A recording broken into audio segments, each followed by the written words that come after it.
My name is Eincrou and I'll be your guide as we enter the galaxy of Mass Effect 3 and Stereoscopic 3D. Now put on your 3D glasses and prepare to jump into the future of display technologies and leave this flat universe behind. You have now entered the S3DGamerZone. The Mass Effect series has a special place in my heart, and in its honor I'm going to give you a big, meaty review full of epic footage. So sit back, stretch your sack, and enjoy.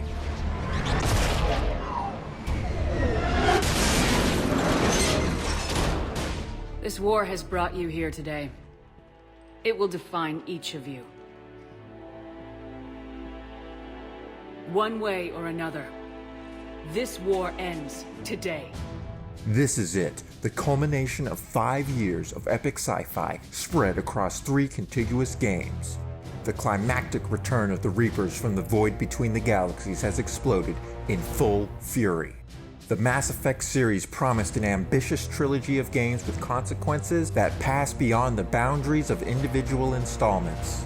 Mass Effect 2 proved to be faithful to the plot decisions of Shepard in Mass Effect 1, and added many new choices and consequences that he or she would have to deal with in the third game. My first ME1 character was Edgar Shepard, but only Jaina Shepard has experienced ME2 and ME3. Thus and henceforth, Shepard will be referred to as she. Those of you with male Shepards, you'll learn to deal with it. Your objections do not concern me. So imagine my surprise when I was unable to import Jaina Shepard's face into Mass Effect 3. Balderdash! What I ended up doing was go and find a 2-year-old screenshot of Shepard from ME2 to look at on my secondary monitor. I tried my best to recreate her face, and let me show you the results right here. Definitely not exact, but it's pretty close, right? When I loaded into the game, it was good enough for me to feel like, yeah, I'm back! And that is all that really matters. This game begins exactly as it ought to, with a massive freaking bang.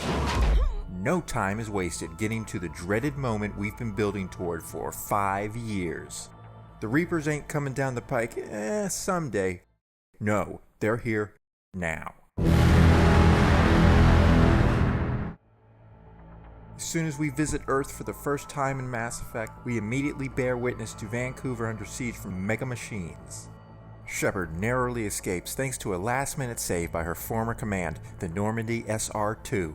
The first order of business is to investigate a potential weapon to use against the Reapers, a mysterious and extinct civilization of technologically advanced aliens called the Protheans left behind an archive of data on Mars. The ancient site contains plans for a megastructure of an enormous scale no race in the galaxy has ever constructed. Surely, it will take the combined efforts of every race's resources and manpower to build what has been called the Crucible. Achieving such unity is a feat only Commander Shepard can manage, and she sets off to rally support for humanity's effort to create the Crucible. This is the point in the story where I began to feel disappointment.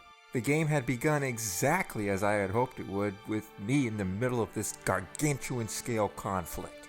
But the scope shrank soon after leaving Earth. Don't get me wrong, the events and storylines were brilliant, but I felt as if the larger plot had been lost. The Reapers became something that were mostly just talked about. Oh yeah, the Reapers are so badass, man. I heard they killed 2 billion people on planet Pop-Tart. There were some key points where I took out Reapers and they were awesome, but the extent of my really fighting them was only their weak little lackeys. Near the end of the game, the sense of being within an epic conflict returned and were some of the best 3 or 4 hours I have ever played in a video game. I am in agreement with a large part of the community that the ending was questionable, but some of you guys think BioWare should redo the ending? Pfft, get out of here, man. If anyone's been worried and has avoided playing the game because of this issue, don't let the outcry deter you from completing the saga. Alright, let's move! Reaper blood for speed!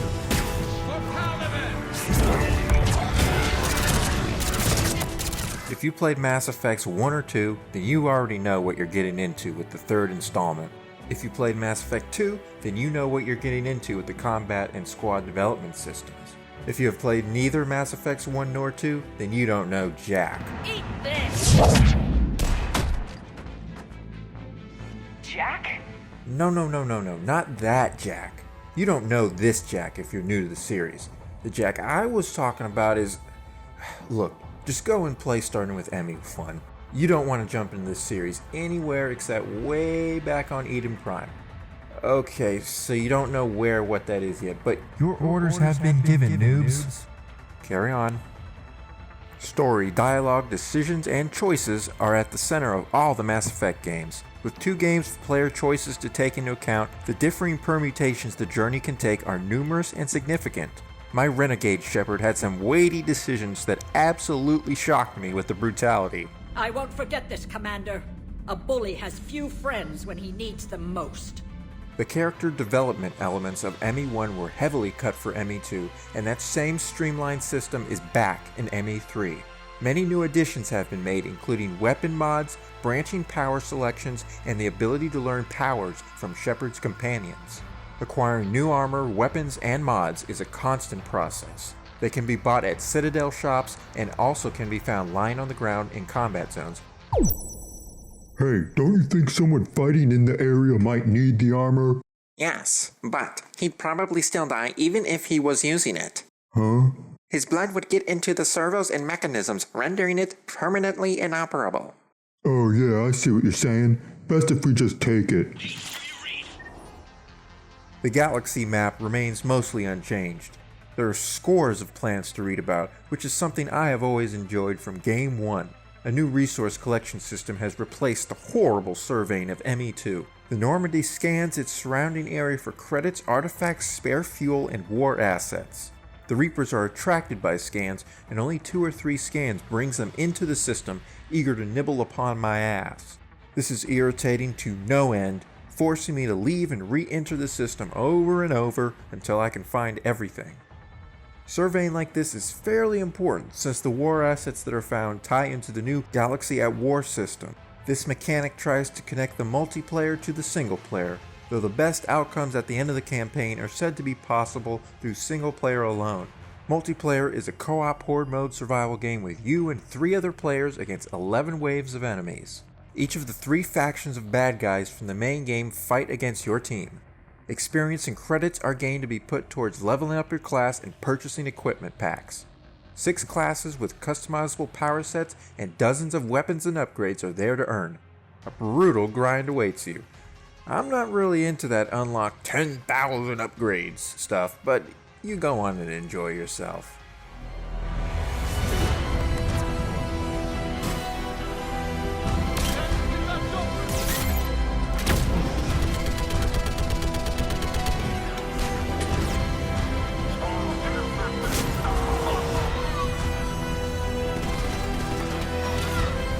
The third-person cover shooting in Mass Effect 3 is as satisfying as it has ever been in this series. As with any game with sticky cover, I had problems with not being able to do what I wanted to do as quickly as I needed to get it done. Still, the guns are fun to shoot and there is a great variety in the feel of the many different weapons. I love their various awesome sound effects. If you're a veteran who has played any of the previous games, you probably won't want to play on normal difficulty. I found it was just way too easy to just run out and shoot everything to death, bam bam bam bam bam. Making the switch to hardcore allowed me to play how I really wanted, with power use caution tactics and... glitter? How is this cure gonna work? I'm hoping it will inspire a resurgence in Krogan sex. I've always wondered how they mated.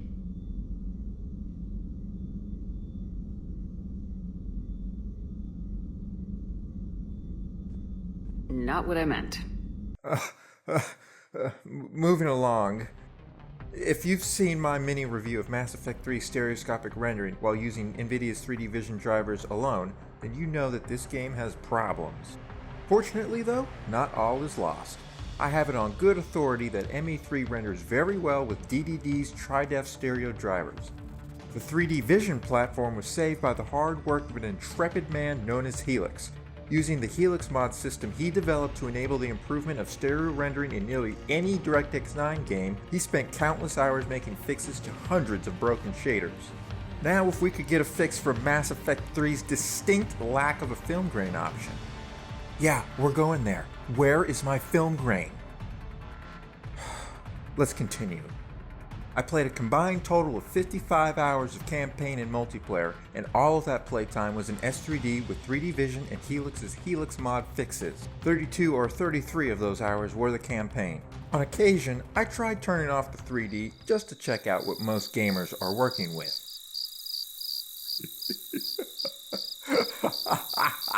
You guys actually play games like this? Come on, alright, enough of that. Roll that beautiful 3D footage. Just think of what you're missing out on. What about seeing the true scale of ME3's many massive vistas? Or if that's not good enough for you, please, for a moment, consider Harbinger literally shooting freaking lasers at you. And it's not even all about stuff like that. The little things count too. Things like perceiving the distance between Shepard's face and her visor. When she reloads, she tosses the spent thermal clip onto your desk. Yeah, you don't see things like that every day now, do you? Of the games that I have played in S3D, by far, Mass Effect 3 takes the crown for the most value added by S3D. BioWare created a literal galaxy for us to visit, and clearly they wanted it to be as realistic and engaging as possible. I like my games realistic and engaging too, which is why I try to send my brain the visual inputs it expects from both of my eyes. Continual advances in stereoscopic equipment relentlessly make this an increasingly more comfortable experience.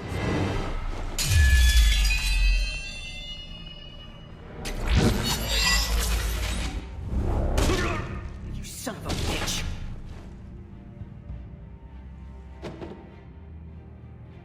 I'm one of the players who are satisfied with Mass Effect 3's conclusion to the first trilogy in the saga.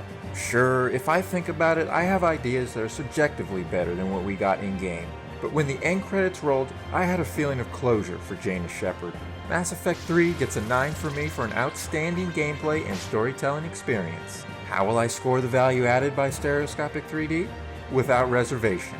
Mass Effect 3 with Helix's fixes is worthy of being called Mass Effect S3D. Yeah, that's right, I give it a 10. S3DGamerZone's first 10 out of freaking 10 has been awarded, despite no official stereo support. Seeing the depth of epic, distant vistas and breathing life into my companions is something I wouldn't give up for the galaxy. If that's not a 10 out of 10 experience, I don't know what is. Thanks for bringing this game to the 3D Vision platform, Helix. My name is Eincrou, and I have been your S3DGamerZone guide through Mass Effect 3. Join us for further stereoscopic 3D gaming excursions anytime at www.s3dgamerzone.com. Thank you for watching.